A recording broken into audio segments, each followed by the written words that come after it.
Well, welcome to another video. We got a DCC chip in this class 3 by Graham Farish. Let's get into the video.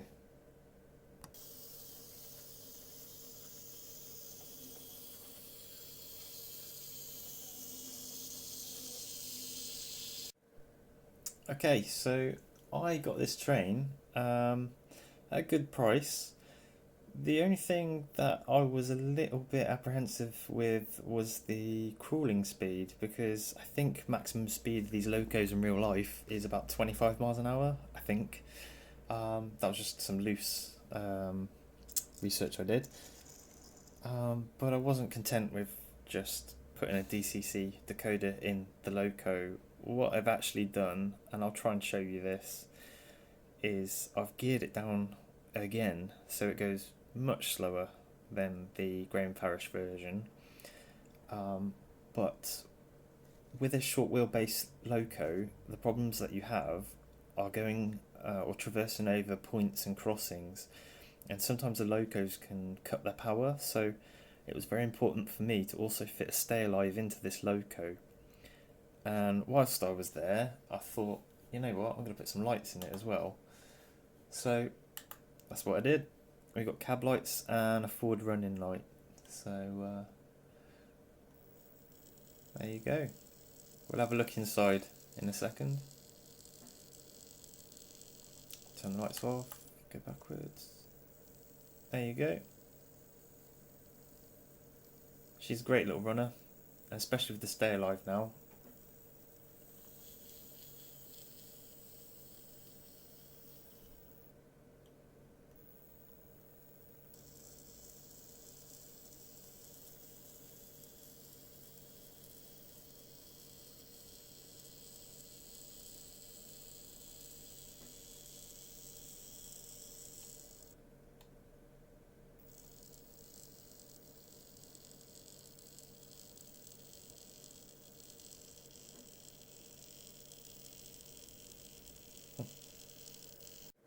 Okay, so I've removed the cab here, and that's exposed the stay alive that I've put into the cab, and I just dusted it all over with some black paint so that it's not that obvious when you look through the cab.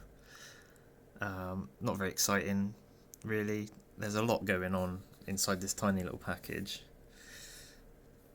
And on the front, you're probably not going to see it, on the front there was a light, a lamp, and I just took it out, drilled the hole ever so slightly a bit more, and there's an LED behind it inside the actual shell, so the light just comes through.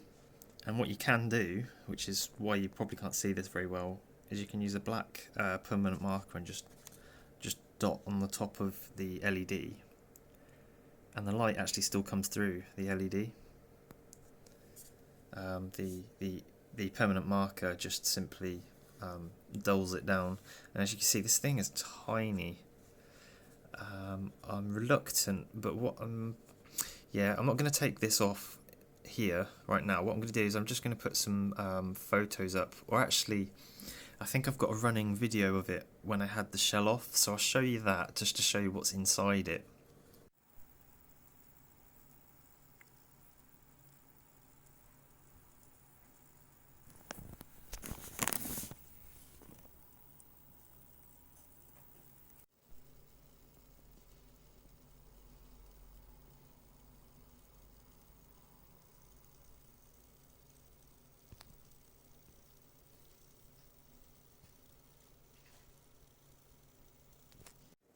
Okay, so the reason I geared it down was because I really wanted it to go a lot slower than I could achieve when it was stock. I'll use both hands in a second and put that back on. I wanted it to go slower, so that was the only real way of me doing it. Now, the Graham Farish motor unit that you get in these is quite big, it consumes the whole space. And now, at the moment, what we've got in here is the decoder sat along the side here, and the motor's at a weird angle and stuff, and the extra gears in there, and there's a bit of grease, la la la, and the Stay Alive could only fit in the cab area, so I've just crammed everything in the best I can in all the places that I can, and it seems to work quite well. With that Stay Alive in there, it just makes the whole thing a pleasure to use. Without that Stay Alive, it would be an abomination over points and things. So where I can with all my locos, I always try and fit a Stay Alive in, and it just helps them with greatly, really. You can have not perfectly clean wheels, although these are pretty good. You'll find on the shorter wheelbase locos that you really do need clean everything, like clean wheels, and those Stay Alives, I can't vouch for them enough. They're great. I'll do some more running around the track just so you can see what it is, but yeah, I think that's about it really. It's just a little overview. Unfortunately, let's just offer this up. I think I've got one here.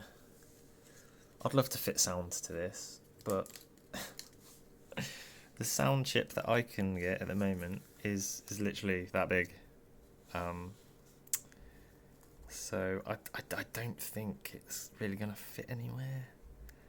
I struggled getting the decoder I used was a little Gauge Master Ruby, and that's a very small decoder, and I'm just happy enough to have the lights. So yeah, I think that's going to be it for this video. I'll leave you with some running, but if you haven't, maybe think about subscribing, because I'm just going to keep adding videos after videos. I've do so many locos and do so many weird and wacky things. I think it's worth a watch. And as time goes by, I've actually got a layout that I need to make as well, so I think I'll start filming that. But if this is your sort of thing, I don't want to go too deeply into how I do things, and if I do, there'll be like an hour-long video, like my HST video, but yeah, there's not really much more to show you other than, I know that's an LED. But yeah, thanks for watching. If you've got any questions about any of what I do, or why I do it, or why didn't I do this instead of that, then just drop a comment. I'm sure there's something I'm missing in these videos, but have a little think, and I'll leave you with some running.